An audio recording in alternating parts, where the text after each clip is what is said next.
tour de l'actualité par cette triste nouvelle puisque nous avons appris hier en fin de journée le décès de Charlie Munger à 99 ans. C'était un investisseur américain et surtout le bras droit de Warren Buffett. Il était célèbre pour avoir suivi aucun cours d'économie et de finance. Pour autant, il a fait son droit à Harvard.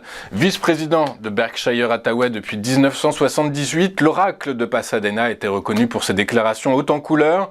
Il a notamment comparé les banquiers à des héroïnomanes incontrôlables et qualifié la monnaie virtuelle Bitcoin de poison au rat. Mais je retiendrai personnellement celle-ci et je le cite: « J'aime que les gens admettent qu'ils ont été complètement stupides. Je sais que j'obtiendrai de meilleurs résultats si je mets le nez dans mes erreurs. C'est un excellent truc à apprendre ». Il faisait référence à l'un de ses pires coups en affaires, qui est d'avoir investi dans le marchand en ligne chinois Alibaba, dont la valeur en bourse s'est effondrée de 75% depuis son sommet en 2021. En revanche, nous ne resterons pas sur cette image de lui, puisque l'un des placements qui l'a rendu le plus fier était l'achat pour des millions de dollars d'actions de Bank of America et Wells Fargo en mars 2009, au pire de la crise financière. C'était une occasion qui ne se présente qu'une fois tous les 40 ans, a-t-il dit par la suite. Sans grande surprise, nous avons appris hier que les prêts aux entreprises de la zone euro ont reculé en octobre, une première depuis 2015. Le ralentissement qui se profile à l'horizon n'est donc plus une chimère, puisque sur la période analysée, les prêts aux entreprises se sont contractés de 0,3% en octobre, après une augmentation de 0,2% le mois précédent.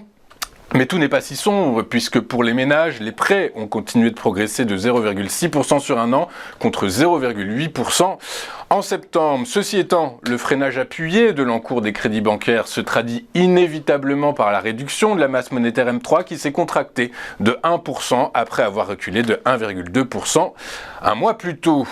Alors que Shein a déposé en catimini ce lundi une demande d'IPO à la bourse de New York, le géant chinois de la fast fashion doit faire face à de nombreux doutes de la part du régulateur américain.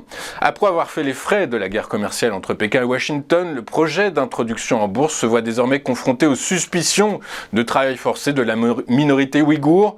Le board de Shein doit donc convaincre la SEC, la SEC, le gendarme américain, que sa chaîne d'approvisionnement est clean, et ce ne sera pas une mince affaire alors que Shein est dans le viseur de plusieurs groupes parlementaires et fait ainsi l'objet de plusieurs enquêtes du Congrès américain.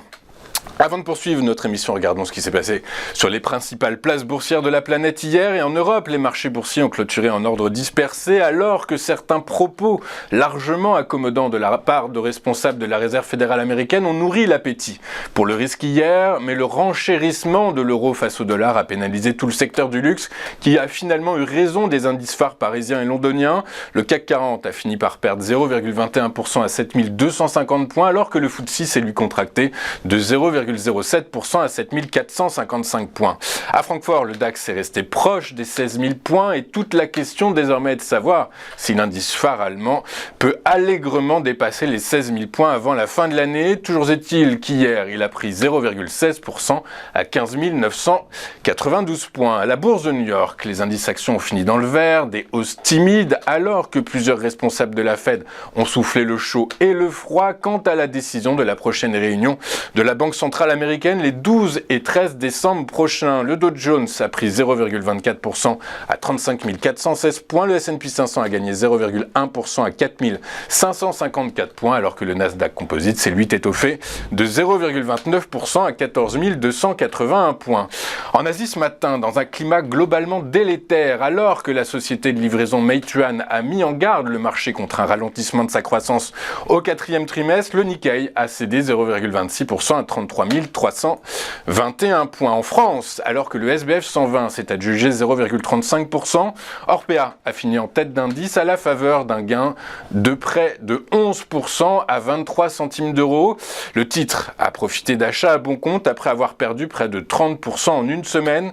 À l'inverse, Ubisoft ferme la marche. L'action de l'éditeur de jeux vidéo est pénalisée après avoir placé près de 500 millions d'euros d'obligations. Or, selon la direction administrative et financière d'Ubisoft, si l'intégralité des obligations était convertie en actions nouvelles, la dilution potentielle s'élèverait à 9,6%.